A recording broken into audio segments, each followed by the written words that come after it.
इस स्क्रिप्ट से एक YouTube वीडियो बनाओ। यह समझना बहुत जरूरी है कि किसी भी धर्म की मान्यताओं और रीति रिवाजों को सरल बनाकर पेश करना गलत और अपमानजनक हो सकता है। इस्लाम एक विविध धर्म है जिसका इतिहास बहुत समृद्ध है और इसकी कई अलग अलग व्याख्याएं हैं। हर व्यक्ति को, चाहे वो किसी भी धर्म का हो, अपने जीवन के फैसले खुद लेने का अधिकार होना चाहिए। यह अधिकार उन्हें अपनी पहचान और स्वतंत्रता को बनाए रखने में मदद करता है। किसी भी धर्म को लेकर बनी बनाई धारणाओं पर ध्यान केंद्रित करने के बजाय हमें यह समझना चाहिए कि हर व्यक्ति की अपनी सोच और मान्यताएं होती हैं। मैं इस्लाम में जोर दिए जाने वाले मूल्यों की बात करूं तो यह धर्म भी व्यक्तिगत स्वतंत्रता और आत्मनिर्णय को महत्व देता है। इस्लाम में हर व्यक्ति को अपने जीवन के महत्वपूर्ण निर्णय लेने का हक है, चाहे वह शिक्षा का चुनाव हो, करियर का रास्ता हो या फिर जीवन साथी का चयन। हर व्यक्ति को अपनी पसंद के अनुसार निर्णय लेने की स्वतंत्रता होनी चाहिए। यह स्वतंत्रता ही हमें सशक्त बनाती है और हमारे जीवन को सही दिशा में ले जाती है। इसलिए हमें हर व्यक्ति की स्वतंत्रता और आत्मनिर्णय का सम्मान करना चाहिए।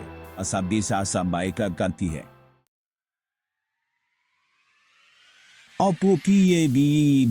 की थी ज्ञान और शिक्षा के बारे में बता सकता हूं। इस्लाम में ज्ञान प्राप्त करने को बहुत महत्व दिया जाता है। मैं इस्लाम में पुरुषों और महिलाओं दोनों के लिए शिक्षा के महत्व पर चर्चा कर सकता हूं। करुणा और दान, दूसरों की देखभाल करना इस्लाम का एक मुख्य सिद्धांत है। मैं ज़कात और सदका जैसी इस्लामिक अवधारणाओं के बारे में विस्तार से बता सकता हूं। ज़कात और सदका इस्लाम में महत्वपूर्ण भूमिका निभाते हैं और समाज में एकता और सहयोग को बढ़ावा देते हैं।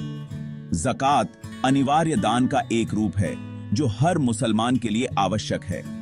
यह उनकी संपत्ति का एक निश्चित हिस्सा होता है जो गरीबों और जरूरतमंदों की मदद के लिए दिया जाता है, जबकि सदका स्वैच्छिक दान है जिसे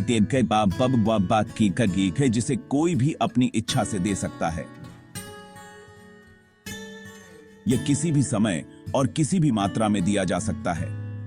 ये प्रथाएं न केवल धन को शुद्ध करती हैं, बल्कि समाज में समानता और न्याय की भावना को भी बढ़ावा देती हैं, बल्कि जरूरतमंद लोगों की मदद करके उनके जीवन में सुधार लाती हैं और उन्हें आत्मनिर्भर बनने में सहायता करती हैं।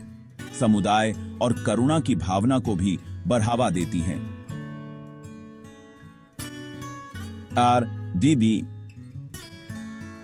ज़कात और सदका न केवल व्यक्तिगत बल्कि सामूहिक रूप से भी समाज के लिए लाभकारी हैं। इस्लाम में न्याय और समानता को मौलिक सिद्धांत माना जाता है। यह धर्म सभी के लिए निष्पक्षता और न्याय की वकालत करता है। यह सुनिश्चित करता है कि सभी के साथ सम्मान और गरिमा से पेश आया जाए। इस्लामिक शिक्षाओं में न्याय का मतलब केवल कानूनी प्रणाली में निष्पक्षता नहीं है, बल्कि यह समाज के हर पहलू में समानता और निष्पक्षता को बढ़ावा देना है।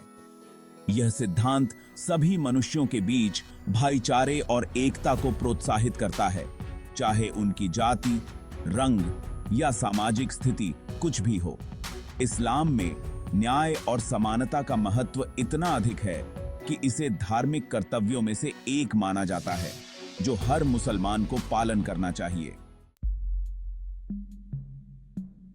मैं इस बारे में चर्चा कर सकता हूं कि कैसे ये सिद्धांत इस्लामी शिक्षाओं में गहराई से निहित हैं और मुसलमानों के दैनिक जीवन में उनके कार्यों और व्यवहार का मार्गदर्शन करते हैं। अगर आप इन पहलुओं के बारे में और जानना चाहते हैं या इस्लामी शिक्षाओं से संबंधित कोई और प्रश्न पूछना चाहते हैं जो सम्मानजनक हों और हानिकारक रूढ़ियों से बचते हों, तो बेझिझक पूछें।